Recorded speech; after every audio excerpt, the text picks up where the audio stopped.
السلام علیکم معزز ناظرین، کیسے ہیں آپ لوگ؟ آج آپ کے لیے ایک ایسا وظیفہ لے کر آ رہا ہوں جس سے آپ کی دنیا کی تمام پریشانیاں حل ہو جائیں گی۔ 3 دن فجر کی نماز کے بعد سورۃ الکوثر پڑھیں۔ خدا کی قسم لوگ گھر آ کر پوچھیں گے کہ آپ کون سا عمل کر رہے ہیں۔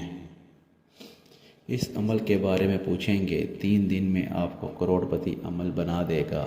بسم اللہ الرحمن الرحیم۔ صبح فجر کی نماز کے بعد صرف 3 دن سورۃ الکوثر اس طرح پڑھ لو جیسے آپ کو بتاؤں گا، تو خدا کی قسم لوگ آپ کے گھر میں آ کر اس عمل کے بارے میں آپ سے پوچھیں گے۔ یہ 3 دن میں کروڑ پتی بننے کا ایک نہایت ہی آسان عمل ہے۔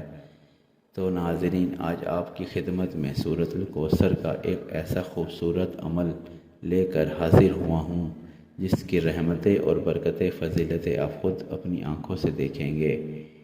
آج کے اس خاص وظیفے کی سب سے خوبصورت بات یہ ہے کہ اس وظیفے میں آپ نے 100 مرتبہ درود ابراہیمی یعنی نماز والا درود پاک پڑھنا ہے۔ جب ہم چند کلمات کے ساتھ ایک تسبیح اور درود ابراہیمی پڑھیں گے تو یقین جانیں درود پاک ایک ایسی دعا ہے جو ہماری حاجتوں کو، ہماری دعاؤں کو پر لگا دیتی ہے، اور ہماری دعائیں اللہ تعالیٰ اس طرح قبول فرماتا ہے اور بہت ہی جلدی قبول فرما لیتا ہے۔ محترم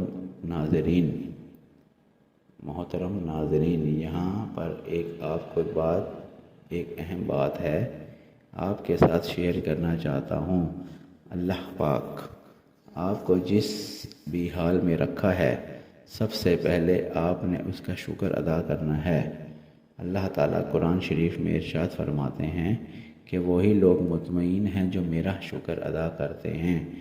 جو لوگ مجھ پر ایمان لاتے ہیں، میرا ذکر اور اذکار کرتے ہیں، لہٰذا جس حال میں اللہ رب العزت نے آپ کو رکھا ہے اسی میں خوش رہا کریں۔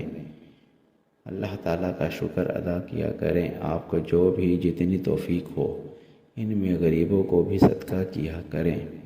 حضرت علی رضی اللہ تعالیٰ عنہ کا فرمان ہے، انہوں نے فرمایا، میں نے رسول اللہ صلی اللہ علیہ وآلہ وسلم کو یہ فرماتے سنا ہے کہ جو لوگ صدقہ نہیں کرتے تو اللہ تعالیٰ کے راستے میں نہیں دیتے، ایسے لوگوں کو اللہ تعالیٰ بدترین کر دیتے ہیں۔ اللہ تعالیٰ کی راہ میں خرچ کیا کرو اور اپنی قسمت میں کچھ نہ کچھ لکھوا لیا کرو، تو اس کی قسمت میں نہیں لکھا ہوتا۔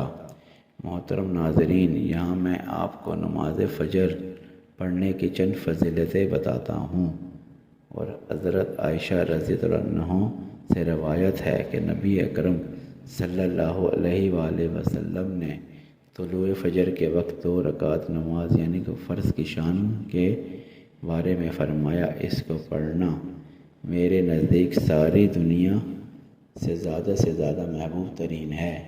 آپ صلی اللہ علیہ وآلہ وسلم نے فرمایا، جو آدمی عشاء اور فجر کی نماز ادا کر سکتا ہے تو اسے لازمی آنا چاہیے، اگرچہ اسے گھسیٹ کے ہی کیوں نہ آنا پڑے، یعنی گھٹنوں کے بل یا پیٹھ کے بل ہی کیوں نہ آنا پڑے، لیکن آئیں ضرور، کیونکہ اس لیے جو شخص فجر کی نماز پڑھتا ہے اللہ کی حفاظت میں آ جاتا ہے۔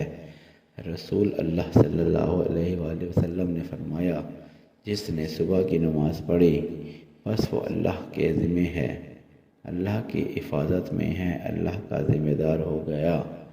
بس تم سے اپنی حفاظت کے بارے میں کسی چیز کا مطالبہ نہ کرے۔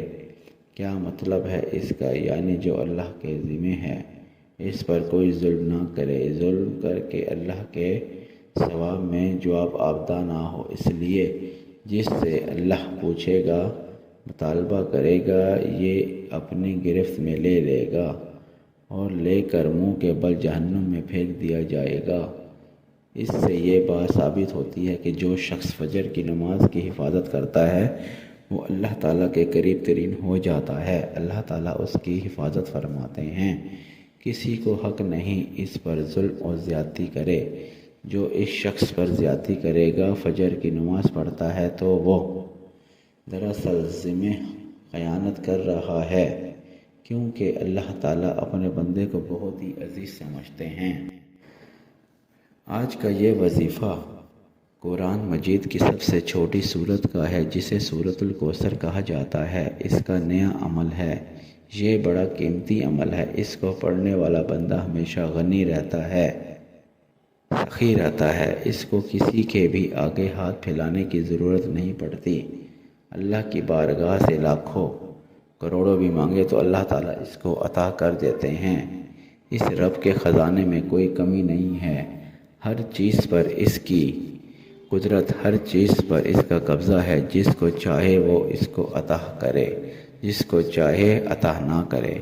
اس وظیفے کی فضیلت ایک واقعہ میں آپ کے ساتھ شیئر کرتا ہوں، تاکہ آپ کو اس بات کا اندازہ ہو جائے کہ اس وظیفے سے غم اور دکھ کیسے دور ہوتے ہیں۔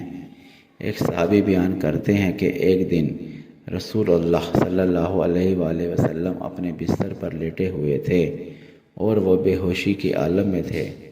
ان پر غشی طاری تھا اور فرماتے تھے کہ کچھ دیر کے بعد ہم نے دیکھا کہ آقا دو جہاں صلی اللہ علیہ وآلہ وسلم اپنے بستر سے اٹھے اور مسکرا رہے تھے۔ صحابہ بیان کرتے تھے کہ ہم نے آقائے دو جہاں صلی اللہ علیہ وآلہ وسلم کی بارگاہ میں عرض کیا کہ یا رسول اللہ صلی اللہ علیہ وآلہ وسلم نے مسکرانے کی کیا وجہ ہے؟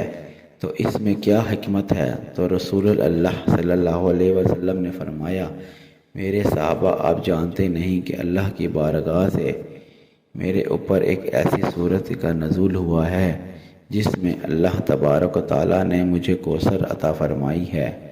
تو صحابی نے عرض کیا، یا رسول اللہ صلی اللہ علیہ وآلہ وسلم، کوثر کیا ہے؟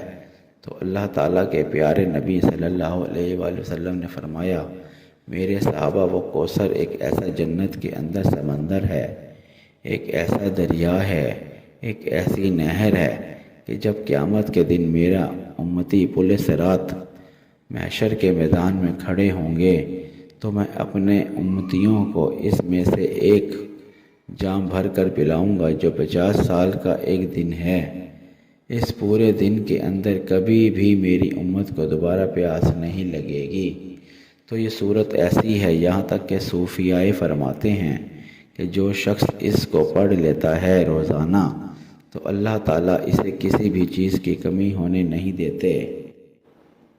آپ نے یہ عمل کس طرح کرنا ہے؟ آپ نے سورہ کوثر کا عمل کم از کم 3 دن کرنا ہے، زیادہ دن بھی کر سکتے ہیں، اس میں کوئی حرج نہیں، جب تک آپ کا مسئلہ حل نہ ہو جائے۔ آپ اتنے دنوں یہ عمل لازمی کریں۔ اس عمل کو آپ نے صبح فجر کی نماز کے بعد کرنا ہے۔ سورج نکلنے سے پہلے اس عمل کو آپ نے کر لینا ہے۔ آپ نے پہلے 3 مرتبہ اعوذ باللہ من الشیطان الرجیم بسم اللہ الرحمن الرحیم پڑھنا ہے۔ یہ اس عمل کا حصہ ہے۔ جب آپ نے اس کو پڑھنا ہے تو آپ کو اپنے آپ کو شیطان مردود سے حفاظت میں لے لینا ہے۔ آپ نے اللہ پاک سے دعا کرنی ہے، اے میرے مالک اللہ، میں شیطان مردود سے پناہ چاہتا ہوں، مجھے اپنی حفاظت میں لے لے۔ جب اللہ تعالیٰ آپ کو اپنی حفاظت میں لے لے گا تو پھر شیطان آپ کے قریب بالکل بھی نہیں آئے گا اور آپ کا جو عمل ہوگا آپ کے لیے فائدہ مند ہی ثابت ہوگا۔ اس کے بعد آپ نے 100 مرتبہ درود ابراہیمی جو ہم نماز میں پڑھتے ہیں وہ آپ نے پڑھ لینی ہیں۔ آئیے ہم مل کر بھی ایک دفعہ درود ابراہیمی پڑھ لیتے ہیں۔ اللہم صلی علی محمد وعلی آل محمد کما صلیت علی ابراہیم وعلی آل ابراہیم انک حمید مجید۔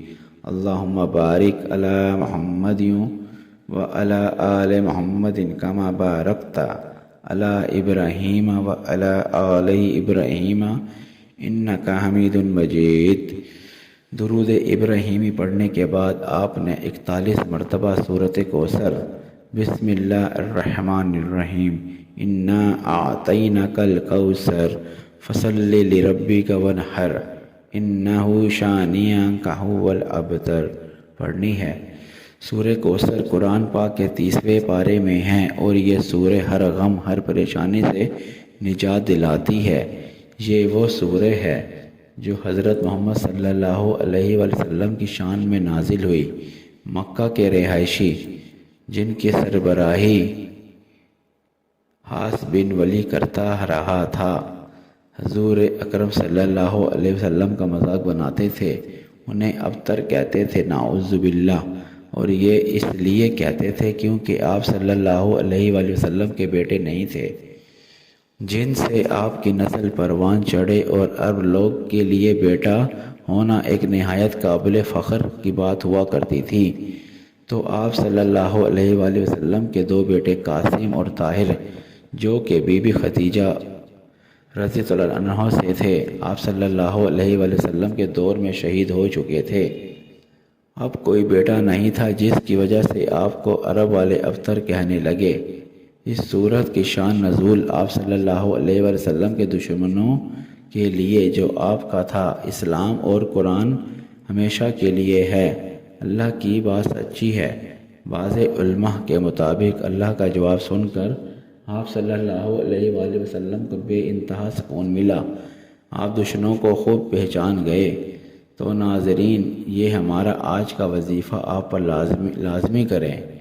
اس ویڈیو کو لازمی شیئر کریں۔ آپ سے گزارش ہے، اللہ تعالیٰ کے 99 نام ہیں، ان میں سے ایک نام ضرور کمنٹس باکس میں ٹائپ کریں۔ اللہ تعالیٰ آپ کا حامی و ناصر ہو اور آپ کی تمام پریشانیاں دور فرمائے۔ جزاک اللہ۔